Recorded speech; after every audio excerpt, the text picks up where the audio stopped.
Bienvenue dans Bulle de bonheur, le podcast pour prendre le temps d'être heureux. Je suis Raphaëlle de Foucault, chercheuse inconditionnelle de Bulle de bonheur. Je suis heureuse de vous partager mes outils, mes recherches et mes expériences de thérapeute pour glisser des bulles de bonheur dans votre quotidien. Ce podcast est propulsé par 2 minutes de bonheur et publié tous les jeudis.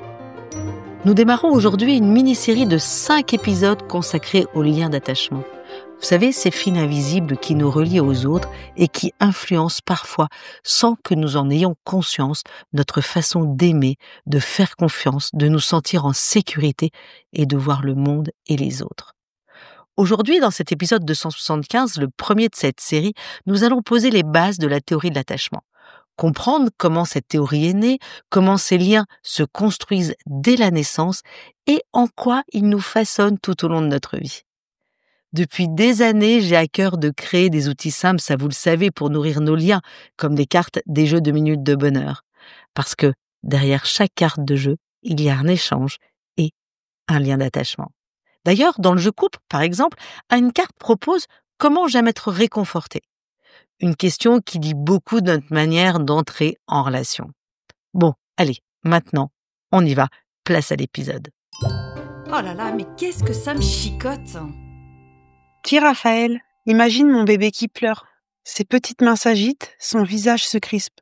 Quelques secondes plus tard, j'arrive avec ma voix douce, ma main rassurante, un biberon, un câlin, et il se calme, apaisé. Maintenant, imagine ce même bébé qui pleure. Mais cette fois, personne ne vient. Juste le silence, l'attente, puis la peur qui s'installe. Et là, ça me chicote. Est-ce que la manière dont nous avons été consolés, entendus ou ignorés dans nos toutes premières années ne devient pas le socle de notre façon d'entrer en lien avec les autres? C'est une excellente question que tu poses là. Mais écoute, je te propose qu'au cours de cet épisode, on puisse y répondre. Commençons par les racines scientifiques de la théorie de l'attachement. Les découvertes en psychologie clinique ont révélé une théorie essentielle pour comprendre nos relations. C'est la théorie de l'attachement. Elle a émergé dans le contexte de l'après-guerre, lorsque le psychiatre et psychanalyste britannique John Bowlby a mis en évidence le lien entre le manque d'affection dans l'enfance et les difficultés de développement social et affectif. Pour bâtir cette théorie, Bowlby s'est inspiré de l'éthologie, qui est la science qui étudie le comportement animal et humain. Il s'appuyait notamment sur les travaux de Konrad Lorenz, qui avait étudié l'empreinte chez les oiseaux, et de Harry Harlow, célèbre pour ses expériences avec des bébés singes et leurs figures de substitution. Allons donc les explorer. Alors Konrad Lorenz, c'est en 1935 que ce chercheur un peu original décide d'élever des oies. Et il fait une observation étonnante. Dès leur sortie de l'œuf, les bébés oisons s'attachent à la première chose qu'ils voient, qu'il s'agisse de leur maman, d'un objet ou même d'un être humain. Lorenz a eu l'idée malicieuse d'être lui-même la première présence au moment de l'éclosion. Résultat, partout où il allait, les petites oies le suivaient à la trace comme s'il était leur maman. Et on le surnommait d'ailleurs l'homme aux oies. De ces expériences est née la théorie de l'empreinte, ce mécanisme d'attachement très rapide qui permet à l'animal de reconnaître une figure de sécurité. Chez les oies, c'est très marqué. Chez les mammifères, un peu moins. Cependant, le parallèle avec nos propres liens d'attachement est passionnant. Vous allez découvrir dans la bio le lien YouTube pour aller explorer et voir les travaux de Lorenz. Franchement, c'est intéressant. Et puis dans les années 50, deuxième phase, un psychologue américain, Harry Harlow, mène une expérience devenue incontournable pour comprendre l'attachement. Il élève de jeunes singes séparés de leur mère et leur propose 2 mamans de substitution. L'une en fil de fer, équipée d'un biberon de lait, et l'autre en tissu doux et chaud, par contre sans nourriture. Et là, surprise. Les petits singes vont bien sûr chercher le lait auprès de la figurine en fil de fer, cependant ils passent la plus grande majorité de leur temps blottis contre la maman en tissu. Le premier besoin des petits mammifères, c'est avant tout le contact, la chaleur et le réconfort. Je vous incite à aller voir le petite vidéo sur YouTube et que je mets le lien en bio. Passons aux travaux de John Bowlby et la naissance de la théorie de l'attachement. Effectivement, John Bowlby a été le premier à vraiment théoriser ce besoin vital de sécurité affective. Sous l'influence de Donald Winnicott, il accompagne des enfants envoyés à la campagne pendant la Seconde Guerre mondiale. Beaucoup étaient séparés de leur famille, souvent dans des conditions très dures, ça vous l'imaginez. Ces observations croisées avec les travaux en éthologie l'amènent à publier en 1944 une étude devenue célèbre. 44 jeunes voleurs, leur personnalité et leur vie de famille. Dans ce travail, Bowlby met en évidence les conséquences des séparations prolongées avec les parents, difficultés sociales, isolement et comportements délinquants. En 1951, l'OMS lui confie une mission d'envergure, rédiger un rapport sur les enfants privés de famille, une réalité dramatique dans l'Europe de l'après-guerre, vous vous en doutez. Et les conclusions sont marquantes. La privation de soins affectifs entraîne des relations superficielles, un manque de concentration, une incapacité à entrer en lien et parfois même une absence de réaction émotionnelle. Ce rapport va littéralement transformer la prise en charge des jeunes enfants dans les hôpitaux. Bien sûr, Bowlby a suscité des résistances, notamment parmi les psychanalystes de l'époque. Cependant, c'est dans ce contexte que la théorie de l'attachement a vu le jour. Et du coup, cette théorie met en avant une idée simple et révolutionnaire. Les tout premiers liens entre un bébé et la personne qui prend soin de lui sont la pierre angulaire de son développement. Ces liens affectent toutes les dimensions de l'enfant, qu'elles soient sociales, émotionnelles, motrices, cognitives, langagières et même orales. Si j'avais à résumer, pour John Bowlby, l'attachement n'est pas un plus ou un luxe, c'est un besoin vital aussi essentiel que boire ou que respirer. Si John Bowlby a jeté les bases de la théorie de l'attachement, c'est Mary Ainsworth, psychologue canadienne, qui en a apporté la confirmation expérimentale et la mise en pratique. En fait, elle a observé le quotidien des enfants. Dans les années 50, Mary Ainsworth part en Ouganda puis à Baltimore pour observer des familles dans leur vie quotidienne. Elle remarque que tous les enfants ne réagissent pas de la même manière à la présence ou à l'absence de leur figure d'attachement. Certains s'apaisent facilement quand leur mère revient, d'autres restent anxieux ou au contraire distants. Ces observations l'amènent à imaginer une expérience devenue mythique, la strange situation ou la situation étrange. Dans les années 70, Mary Ainsworth conçoit un protocole simple et puissant. Elle place un enfant de 12 à 18 mois dans une pièce inconnue avec des jouets et en présence de sa mère. Puis elle introduit une série de courtes séparations et retrouvailles. La mère sort, un étranger entre, puis la mère revient. Ce qui intéresse Mary Ainsworth, ce n'est pas tant la réaction à la séparation, c'est ce qui se passe au moment des retrouvailles, car c'est là que se révèle le style d'attachement de l'enfant. Et du coup, elle va théoriser 3 styles d'attachement. Le premier, l'attachement sécure. L'enfant manifeste une détresse à la séparation, puis se calme rapidement au retour de sa mère et reprend ses explorations. Il a confiance dans la disponibilité de sa figure d'attachement. Ensuite, nous avons l'attachement insécure ou anxieux. L'enfant est très bouleversé par la séparation et peine à se calmer au retour. Il réclame de l'attention. Cependant, il reste inquiet et agité. Ensuite, l'attachement insécure ou évitant. L'enfant semble peu affecté par le départ ou le retour de sa mère. En réalité, il intériorise sa détresse et a appris à se débrouiller seul pour éviter le rejet. C'est une bonne base pour comprendre nos relations d'adultes. Les travaux de Mary Ainsworth ont montré que la qualité des premiers liens influence profondément la façon dont nous explorons le monde, régulons nos émotions et entrons en relation avec les autres. Ce qui est fascinant, c'est que ces manières de rentrer en relation observées chez le petit enfant se retrouvent aussi à l'âge adulte, dans nos couples, dans nos amitiés, dans nos relations de travail. Et ce qui me passionne, c'est de savoir que rien n'est fixé dans le marbre. Grâce aux travaux de Mary Ainsworth, nous comprenons mieux que la sécurité affective se construit dans le quotidien à travers des réponses cohérentes, prévisibles et adaptées aux besoins de l'enfant. En d'autres termes, c'est la constance et la qualité de la présence qui permettent à l'enfant de développer une véritable base de sécurité. Et les travaux continuent avec les travaux de Mary Main. Mary Main est une psychologue américaine et l'une des principales continuatrices de la théorie de l'attachement. Elle a été formée auprès de Mary Ainsworth et elle s'est intéressée aux situations que la strange situation ne permettait pas d'expliquer complètement. Mary Main va compléter donc ce tableau avec un 4e style, le style désorganisé, un attachement donc désorganisé. C'est là où l'enfant manifeste à la fois une recherche de proximité et une peur de sa figure d'attachement. En observant certains enfants, Marie-Maine constate qu'ils manifestent à la fois une recherche de proximité et une peur de sa figure d'attachement. Par exemple, un enfant qui court vers sa mère au retour, puis s'arrête net, tétanisé, ou détourne le regard comme s'il était pris dans un conflit intérieur. Cette situation survient souvent quand la figure d'attachement est à la fois source de réconfort et de danger. Un parent violent, maltraitant ou lui-même en grande détresse psychologique. L'enfant ne sait plus s'il doit fuir ou chercher de la protection.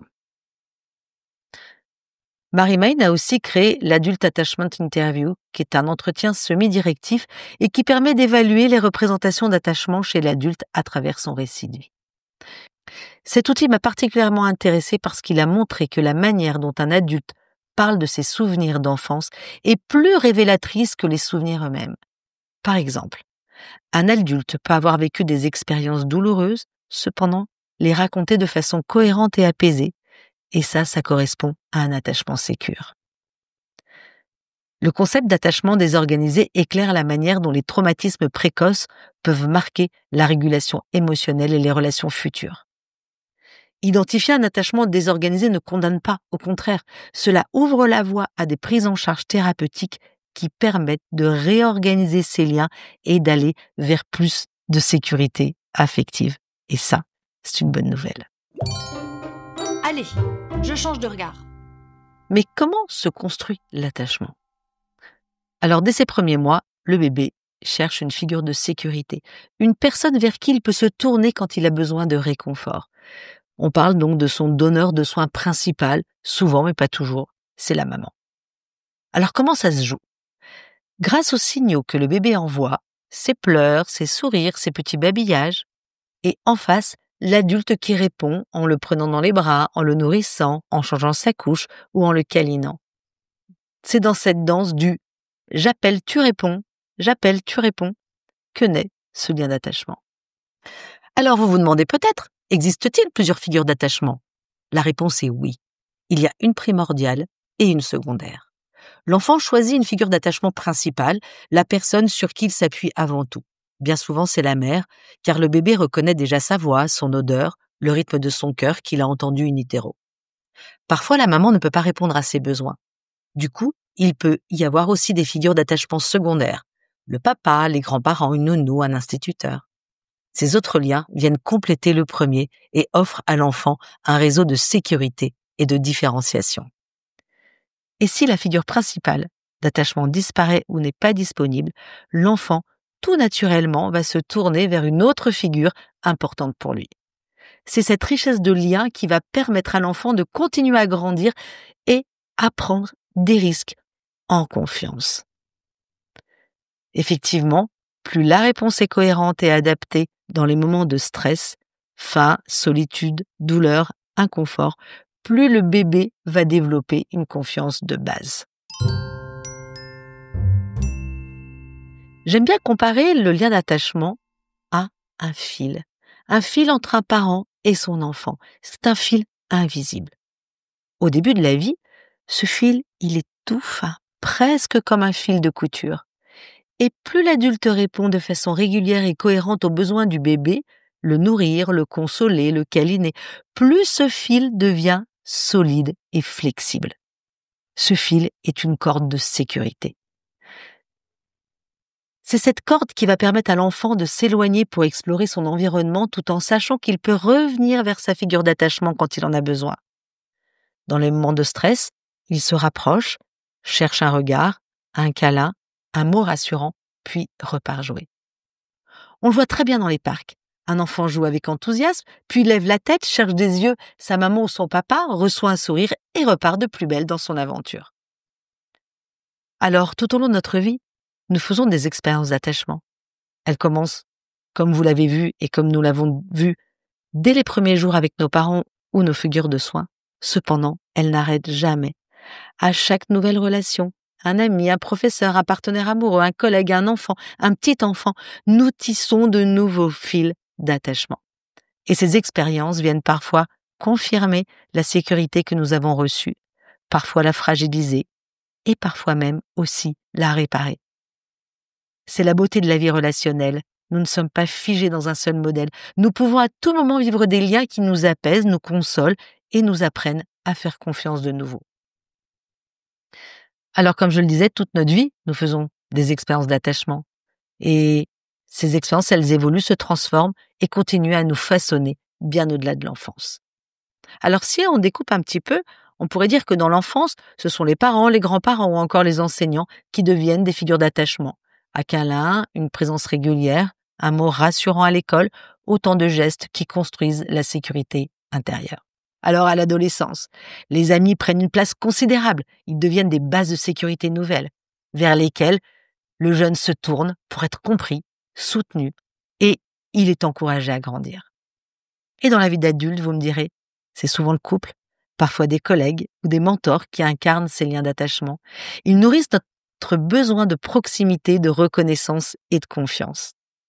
Quand on devient parent, un nouvel attachement apparaît, celui que l'on tisse avec son enfant.